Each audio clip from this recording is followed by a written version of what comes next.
Damos comienzo a un nuevo comentario bíblico expositivo, Servidores de Dios.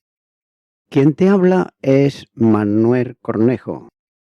En esta ocasión estaré compartiendo en el Evangelio de Mateo, capítulo 10 y versículo 18, donde dice: «Y aún ante gobernadores y reyes seréis llevados por causa de mí, para testimonio a ellos y a los gentiles». No contentos con entregar a los mensajeros a los tribunales humanos y ejecutar sobre ellos sentencias injustas, serían también entregados a las más altas magistraturas que pudieran dictar sobre ellos sentencia de muerte. Ante gobernadores y reyes serían llevados. En ocasiones los tribunales, aún los superiores, no tenían facultades para sentenciar a muerte al reo, como era por ejemplo el caso del Sanedrín en tiempos de Cristo, que debían de entregar al reo, al poder romano, para que la máxima instancia, el gobernador, que actuaba como representante del emperador, dictara la sentencia de muerte. Y es que por esa razón Jesús fue entregado al gobernador romano, tal como nos dice en Mateo capítulo 27 y los versículos 1 y 2, donde dice: «Venida a la mañana, todos los principales sacerdotes y los ancianos del pueblo entraron en consejo contra Jesús para entregarle a muerte, y le llevaron atado y le entregaron a Poncio Pilato, el gobernador». El apóstol Pablo fue llevado a los tribunales menores, pero también fue presentado ante los gobernadores y reyes, como por ejemplo Félix y Festo, y finalmente ante Nerón, como señala los capítulos 24, 25 y 28. Note que la importancia de esta comparecencia que tendría que soportar los que llevasen el mensaje del Evangelio no era por otro motivo que por fidelidad a Cristo. Ahora bien, perseguir al Evangelio de Jesús era perseguir a Jesús mismo. Y la primera lección de teología bíblica que recibió Saulo en el camino de Damasco fue la identidad absoluta entre Cristo y los cristianos, expresada en la pregunta que el glorificado Señor dirigió al perseguidor caído en tierra, cuando le dijo: «Saulo, Saulo, ¿por qué me persigues?», para indicarle luego: «Yo soy Jesús de Nazaret, a quien tú persigues». El Señor Jesús fue perseguido durante su ministerio, mucho más por sus hechos prodigiosos, por el mensaje que proclamaba, que abiertamente entraba en conflicto con el sistema religioso de los líderes de la nación. Por tanto, si él fue perseguido por el mensaje, los mensajeros, con el mismo mensaje, lo serían también. El perseguido por causa de Cristo nunca podrá ser separado del amor de Cristo que lo rodea y distingue. Romanos capítulo 8 y versículo 35 dice: «¿Quién nos separará del amor de Cristo? ¿Tribulación, o angustia, o persecución, o hambre, o desnudez, o peligro, o espada?» Note que ninguna persecución, por intensa que sea, ningún tormento por fuerte que sea, ni aun la muerte en martirio por el testimonio del Evangelio, podrá separar al creyente del Señor y su amor. El propósito soberano de Dios, al entrar los mensajeros con el mensaje del Evangelio, es que alcance su objetivo de llevar a todos el conocimiento de la verdad. En ocasiones, la persecución y la prisión es el medio que Dios usa para alcanzar a muchos con el Evangelio que de otro modo no sería posible, ya que las persecuciones sirven para testimonio a ellos y a los gentiles. Y tal fue el caso del apóstol Pablo, que por medio de su prisión evangelizó a muchos gentiles, incluso gobernadores y reyes, alcanzando para Cristo a personas que estaban al servicio directo de la administración imperial, muchos de la casa de César.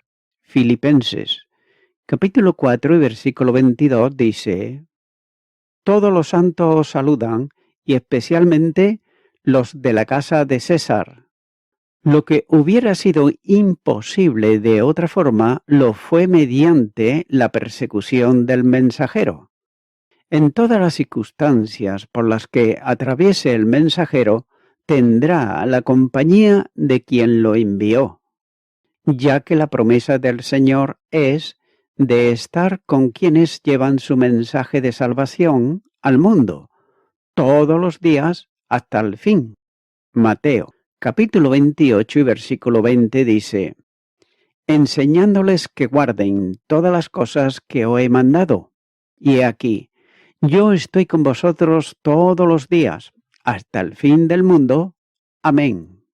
Cuando un mensajero sea abandonado por todos, incluso sus propios amigos y hermanos, quedando aparentemente desamparado frente a quienes buscan su muerte, nunca estará solo. El apóstol Pablo testifica de esta realidad cuando escribió a sus hijos en la fe y compañero de servicio, Timoteo. Le informa que todos le habían desamparado, para decirle a reglón seguido, en la segunda carta a Timoteo, capítulo 4 y versículo 17. Pero el Señor estuvo a mi lado y me dio fuerzas para que por mí fuese cumplida la predicación y que todos los gentiles oyesen. En el aparente desamparo se cumple el propósito de Dios de alcanzar a todos los gentiles con el Evangelio y la experiencia de la fidelidad del Señor, que habiendo prometido estar con sus testigos hasta el fin del mundo, lo cumplió con Pablo hasta los últimos días de su vida y ministerio. Continuar con el versículo 19, donde dice: mas cuando os entreguen, no os preocupéis por cómo o qué hablaréis, porque en aquella hora os será dado lo que habéis de hablar. Los discípulos, gentes sencillas, aunque no incultas, podían sentir cierta preocupación de cómo iban a responder y comportarse ante tribunales superiores, gobernadores y reyes. Cómo y qué defensa podrían establecer ante acusadores profesionales. El Señor previene su inquietud cuando les dice: no os preocupéis. El verbo usado es más intenso que una preocupación, ya que está relacionado con una profunda inquietud que genera ansiedad. Y es por eso que Cristo le está diciendo: no estéis ansiosos o no tengáis ansiedad. De otro modo, que estas cosas no inquieten, ya que la ansiedad produce tensión personal y resta firmeza al aplomo que la tranquilidad aporta a quien no es responsable de la acusación que formulen contra él por ser falsa. Las palabras que habían de utilizar en la defensa cuando fuesen llevados ante tribunales y autoridades de cómo o qué habéis de hablar, les sería dada en aquel justo momento, literalmente en aquella hora, es decir, en el momento en que tuviesen que hablar ante los jueces las palabras necesarias para llevar a cabo su defensa. Las palabras le serían comunicadas por la acción directa del Espíritu Santo. Y así lo entendía Pablo cuando esperaba el momento de comparecer en juicio. Como dice en Filipenses capítulo 1 y versículo 19, porque sé que por vuestra oración y la suministración del Espíritu de Jesucristo, esto resultará en mi libertad. Y como se dijo antes, esa fue la experiencia del apóstol en su primera defensa, la última vez que fue llevado ante el tribunal romano. Note lo que dice la segunda carta a Timoteo, capítulo 4, y los versículos 16 y 17. En mi primera defensa ninguno estuvo a mi lado, sino que todos me desampararon. No les he tomado en cuenta. Pero el Señor estuvo a mi lado y me dio fuerzas, para que por mí fuese cumplida la predicación y que todos los gentiles oyesen. Así fui librado de la boca del león.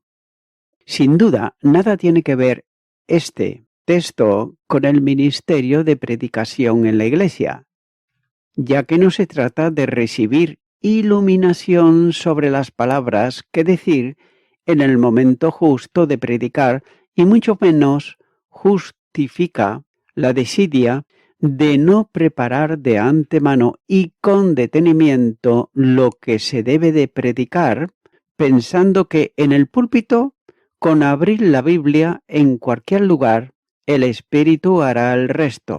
Y por eso pueden llegar a utilizar, se os dirá en aquella hora lo que habéis de hablar.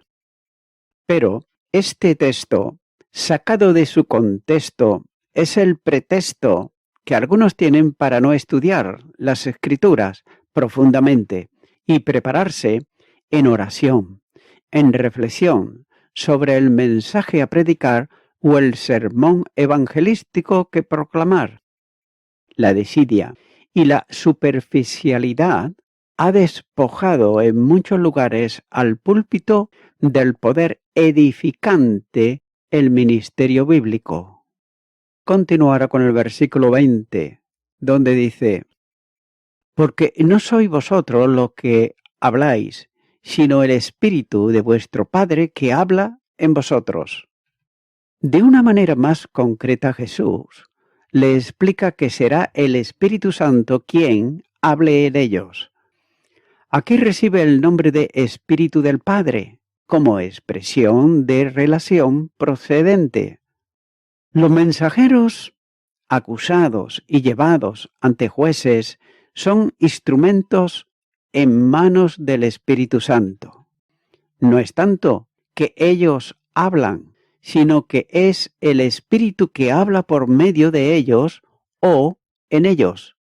También es interesante notar el proceso, ya que Dios llama, Dios envía, Dios permite y Dios defiende.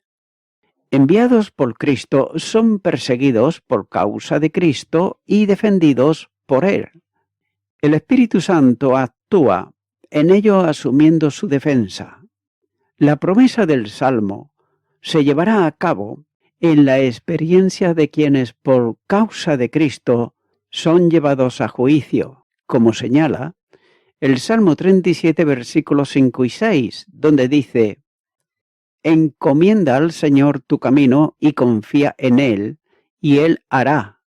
Exhibirá tu justicia como la luz y tu derecho como el mediodía.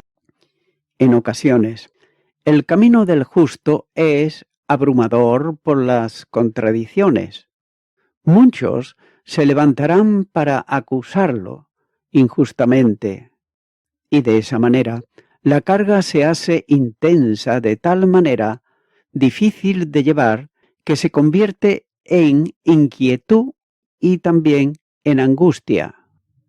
La solución de Dios es bien sencilla y produce descanso, ya que el oprimido pone su carga sobre el Señor y espera la acción divina en su causa. Cuando la justicia del mundo no solo esté deteriorada, sino incluso contraria para el creyente, hay un juez supremo que toma a su cargo la causa del afligido y es Dios mismo. Tengas en cuenta que la promesa es segura. No solo recibirá la carga entregada por el creyente, sino que actuará. El camino del creyente será completado con gozo y profunda paz, si deja todo al Señor y descansa en Él. Todavía, hay algo más en la promesa del Salmo que, en alguna medida, está aplicando Jesús en sus palabras a quienes tienen que contar con persecuciones y juicios injustos.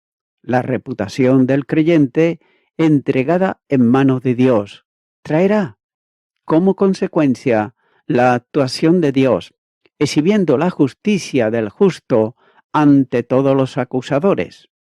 El evangelista busca el honor de Dios en un mensaje que proclama su gracia y su obra, y Dios se ocupará del honor del evangelista. La justicia de Dios actuará. No será una manifestación de inocencia medio velada que puede dejar lugar a un rayo de duda. No quedará sombra alguna sobre el honor e inocencia del cristiano acusado, ya que será puesta de manifiesto como la luz del sol al mediodía, de modo que todos la podrán contemplar. Pero esto no quiere decir que los malvados del mundo no logren cegar la vida del cristiano acusado, pero no podrán, con la vida, cegar su testimonio. Y así ocurrió con el Señor, acusado de la forma más vil y llevado a la muerte. Se levantó glorioso para exhibir ante todo el universo su justicia. No hay, pues, razón alguna para la inquietud, ya que la situación de conflicto y riesgo en que el mensajero se encuentre no debe servirle más que para descansar confiadamente en el Señor, que lo llamó y envió, encomendándole ese ministerio. El ejemplo del apóstol Pedro es suficiente para cerrar la consideración sobre el texto, ya que fue acusado injustamente, juzgado, colocado en la prisión, sentenciado a muerte, en víspera de la ejecución pública que Herodes había determinado para él. Pero él podía dormir de tal manera en la celda de la prisión que el ángel enviado para liberarlo tuvo que despertarlo de su profundo sueño, tocándole en el costado. Hechos de los Apóstoles, capítulo 12 y versículo 7 dice: Y he aquí que se presentó un ángel del Señor, y una luz resplandeció en la cárcel, y tocando a Pedro en el costado, le despertó diciendo: Levántate pronto. Y las cadenas se cayeron de las manos. El apóstol experimentaba lo que también fue experiencia del salmista cuando decía: En paz me acostaré y asimismo dormiré, porque solo tú, Señor, me haces vivir confiado. Salmo 4, versículo 8. Continuará con el versículo 21, donde dice: El hermano entregará a la muerte al hermano, y el padre al hijo, y los hijos se levantarán contra los padres y lo harán morir. El testimonio del Evangelio producirá hondas e irremediables divisiones entre los miembros más allegados de una familia. El odio religioso supera a cualquier afecto familiar. Los hermanos, como los llamados a convivir amigablemente como iguales en el seno familiar, despreciarán y odiarán a sus mismos hermanos que creen en Cristo. Note que el abismo de odio generado en el seno familiar se manifiesta en el hecho de que un padre que entregue a la muerte a su hijo. El amor natural más profundo se hace a un lado para dar paso al odio y rencor religioso. Y de igual manera, la relación de los hijos hacia los padres, que habitualmente debiera de ser de respeto y gratitud, se convierte en enemistad y odio hasta el punto de llevarlos a la muerte. La palabra utilizada por Mateo se refiere a progenitores en general, comprendiendo en ellos tanto al padre como a la madre. La frase final aparece suavizada en otros lugares como entregará a la muerte en vez de lo harán morir. Marcos capítulo 13 versículo 12 dice: y el hermano entregará a la muerte al hermano y el padre al hijo, y se levantarán los hijos contra los padres y los matarán. Note que el alcance es el mismo, ya que si no los matan ellos directamente, los entregarán a otros para que lo hagan, siendo los responsables del hecho como si lo hubieran cometido ellos mismos. Y voy concluyendo con esto. La venida de Cristo al mundo dividió a los hombres, ya que no trajo unidad. De manera que cuando una persona de una familia acepta a Cristo y otro miembro no lo acepta, ahí está la división.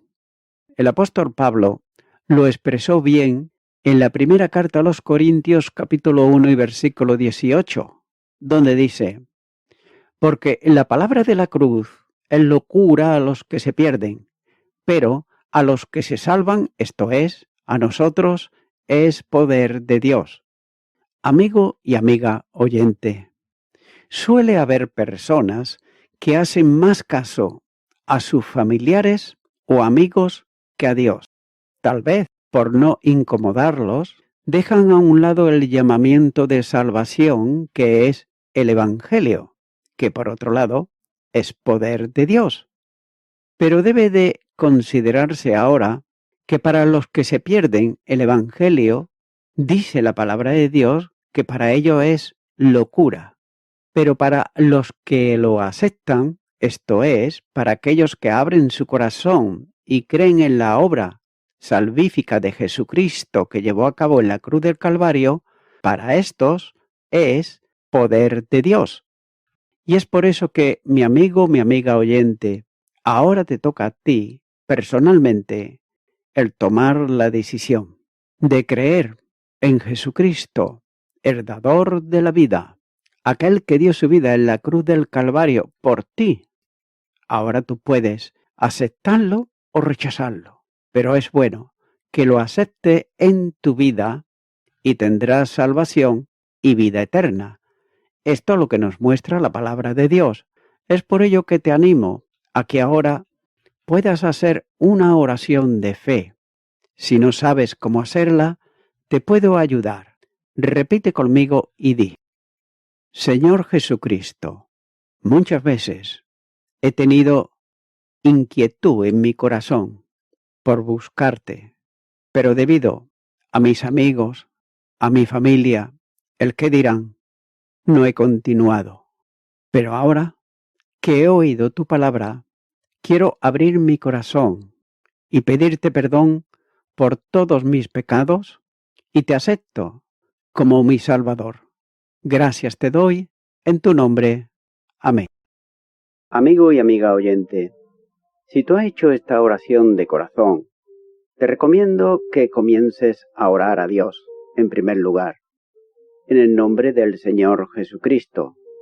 Orar a Dios no es rezar, sino que es hablar con una persona. También te recomiendo que leas la palabra de Dios y lo hagas a diario. Comienza, por ejemplo, con el Nuevo Testamento. Y también, por último, te recomiendo que para que puedas crecer espiritualmente, te congregues en una iglesia cristiano-evangélica, donde se predique, se enseñe y se practique la sana doctrina y la palabra de Dios. Congrégate ahí y con el tiempo podrás crecer espiritualmente y también servir al Señor Jesucristo. Que Dios te bendiga. Y a toda la audiencia, nuevamente ya me estoy despidiendo de todos ustedes y será hasta el próximo programa. Que Dios os bendiga a todos.